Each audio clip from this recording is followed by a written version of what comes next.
Hey guys, this is my week 23 pregnancy update. It is hard to believe that I am more than halfway through my pregnancy, and it's been a little while since I did a check-in.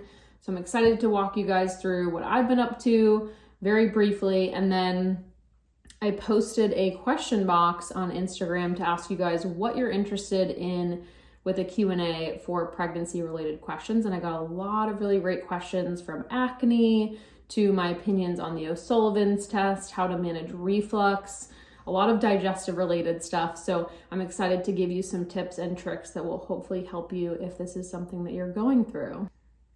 So starting with my symptoms for the second trimester. So basically from the last video I did until now, symptoms have actually been pretty non-existent, which has been a really great feeling. I don't have any more round ligament pain. I have experienced a little bit of tightness in my tailbone area, but God bless my beautiful husband because he has been giving me some massages, which have been really helpful. Workouts have been great. I've been feeling really strong during workouts, been doing more cardio and strength than I was in the first trimester, which just feels really good. Kind of just switching my mindset to what I'm training for has been super motivating. I've been loving YouTube videos. I've been doing my own workout plans because I'm a personal trainer. So designing my own strength and then doing some prenatal type of workouts, some dance workouts have been keeping things fun and light. Mood has definitely been the biggest challenge for me in the second trimester. Just this increase in hormones for me, I'm very sensitive to that change and feeling a lot more irritable and just poor mood. And then coupled with the fact that this is the time of year that I do struggle with seasonal affective disorder, I've been really having to take extra measures to take care of my mental health. Some things like talk therapy. I've also been using my red light therapy lamp. It's just something that's personally been helpful for me.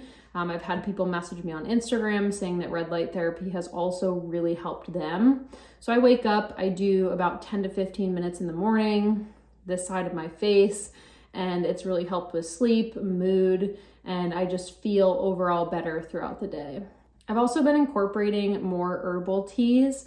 Now that I'm out of the first trimester, there are so many different herbal teas that are not recommended during pregnancy because of their unknown safety. And so I'm choosing to err on the side of caution. I'm doing mostly just things like peppermint, ginger, chamomile. Those types of things have been a really nice way to just wind down at the end of the day. And they also, chamomile in particular, has those mental health benefits, which has been really nice. Limiting my screen time is another really tough thing for me to do because sometimes at the end of the day, all I want to do is go on Pinterest and look at like baby registry stuff. But really setting boundaries on my screen time has also helped with my mental health because even though I'm not on social media all the time, like Facebook or Instagram, because those things are definitely negative for my mental health, just seeing blue light right before you go to bed is not conducive to a healthy circadian rhythm. So always making sure that I try to cut off any sort of electronics 2 hours before I go to bed. And then these blue light blocking glasses are really helpful if I do have to work or give a presentation later at night. Digestion has still been kind of hit or miss. I have really good weeks, it feels like, and then I have weeks where I'm feeling more constipated. I'm still using the psyllium husk. I'm still doing things like adding apple cider vinegar, but incorporating a lot more bitter foods into my diet, like tahini and arugula. Those seem to always really help with stimulating digestion for me. And I've been really working on my hydration. I've been using this big tea kettle to just keep myself honest about how much I'm actually drinking and making sure to add in electrolytes as needed. I definitely noticed a little bit more swelling. I walk a lot during the day. I use my standing desk, as you see I'm doing here. And sometimes I'll notice that if I'm wearing high socks, that I'll tend to notice that there's a little bit of an indent towards the end of the day. I did let my doctor know about this, but usually later in pregnancy, this could be a sign of preeclampsia. So just something to always keep in mind. From a dietary perspective, I have been loving all the vegetables, Proteins are still not my favorite. Salmon is one that I'm like definitely not excited to eat, but I'm still trying to get at least 1 to 2 servings per week, but I'm also taking my omega-3 supplement.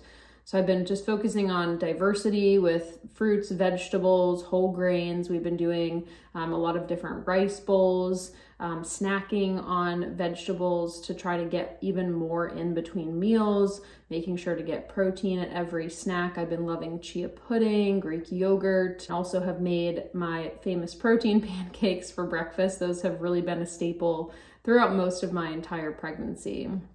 Lunches and dinners typically look very similar: a protein, a carb, a vegetable, and just being able to tolerate a lot more foods has been really, really nice. I definitely am not craving any proteins.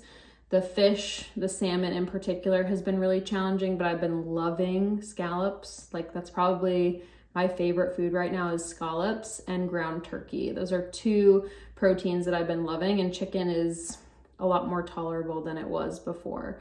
So getting 25 to 30 grams of protein at every single meal still, making sure that I'm balancing my blood sugar, eating every 3 to 4 hours, all of the things that I would typically try to do even if I wasn't currently pregnant. I haven't had any major cravings. I will say, I remember last week actually, I was dipping celery in salsa. And so I think that was maybe like a vinegar, salty type, which I think the pickle craving kind of thing definitely applies to me during this pregnancy. So that's something that I could say that my body has been craving. But honestly, I really have not been experiencing too many cravings, just kind of the usual foods that I typically like. I have been loving apples, just like biting into a fresh apple, anything refreshing, which was also the case for me in the first trimester. So let's get into some of the questions that you guys had. Acne during pregnancy. And acne during pregnancy can happen for a multitude of different reasons, the same way that acne without pregnancy can happen for many different reasons. But if you developed acne during pregnancy, it's likely due to hormones. For me, the hormonal acne shows up along the jaw, which is pretty classic for patients who explain hormone imbalance. Acne usually shows up in that area. I've also noticed a ton on my back. This is something that I've never dealt with, so it's been really weird for me. Jordan was scratching my back one night, and he kind of looked at me like basically wondering what was going on back there. And I was just like, I don't know, this is completely new to me. So with excess progesterone production, which happens during pregnancy, the body will produce more sebum, oil, which can make the body more susceptible to acne. So that could be a big part of why that happens. Other notes that I had here, things like using natural skincare.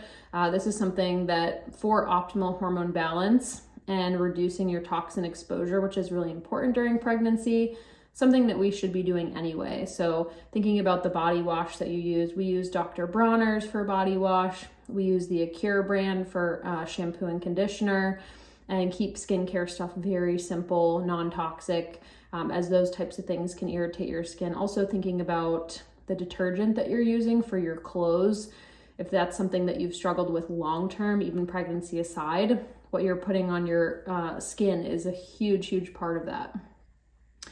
Shower after working out. This was something I noticed was a big trigger for why my back acne would get so much worse, is that I would work out in the morning and then I'd come straight to my desk and work after just changing my shirt, and I could not do that. So I've really had to be diligent about, even if I'm not going to wash my hair, get in the shower and just make sure that I'm giving myself a good rinse. Staying hydrated, making sure that you're changing your pillowcase, just kind of practicing those good habits that we should be doing outside of pregnancy as well.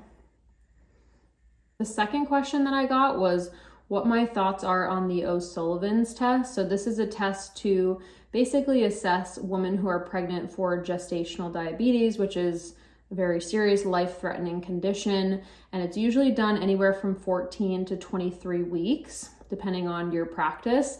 And there is some controversy over it. I've read a few different opinions on it. I've also looked at the research, and at the end of the day, it's a very cost-effective, minimally invasive way to have an assessment tool to look at your risk. And the downside to that is that you could go in, do this test looking at your blood sugar, and it could come back with negative results, meaning the results are showing that you are at higher risk. And that can create a lot of fear and anxiety for women who are pregnant. Now, it's important to keep in mind that sometimes you could go do this test, have a result that is undesirable, and then you could go back in a few months, few weeks, and this test could be completely different. So there can be this variability, which I think is why it's so controversial. But at the end of the day, I will definitely be doing this just because it's a really easy, again, non-invasive way to look at my overall risk. The next question was how to manage acid reflux during pregnancy without taking meds. Acid reflux is one of the most common digestive symptoms during pregnancy. I'm very grateful that I have not gotten there yet. As someone who used to struggle with acid reflux for so much of my gut healing journey, I am not looking forward to the day when this potentially presents itself. But as you get further along, it just makes sense that as the baby gets bigger, you're more likely to have acid reflux type symptoms. But there are many other causes of reflux that we can talk about and things that you can do to manage from a lifestyle and dietary perspective. So the first one is to go for walks after meals. When you're eating, there can be some gas production and maybe you're also having some issues with motility. And going for walks is like a nice little massage for your digestive tract. It's gentle, it's going to encourage movement throughout your digestive tract, and excess gas and slow motility are two major contributors to acid reflux. So I have a nice little walking pad behind me, which has been great because after meals I can come up, work on some client notes, and just do like a nice slow walk on the treadmill. This has also helped a ton with my constipation. Eating smaller meals more frequently can really help because you're not eating one big meal at one time, which the size of that meal may have worked for you pre-pregnancy, but now that you're growing a human in there, it might not be as conducive. Another one is making sure that you're not eating and then laying down right away. If you're really tired during pregnancy, if you're been on your feet all day, this is really challenging. So trying to keep yourself upright at least for 2 to 3 hours, especially before going to bed. So that's just going to encourage proper motility and prevent you from having some reflux related to the fact that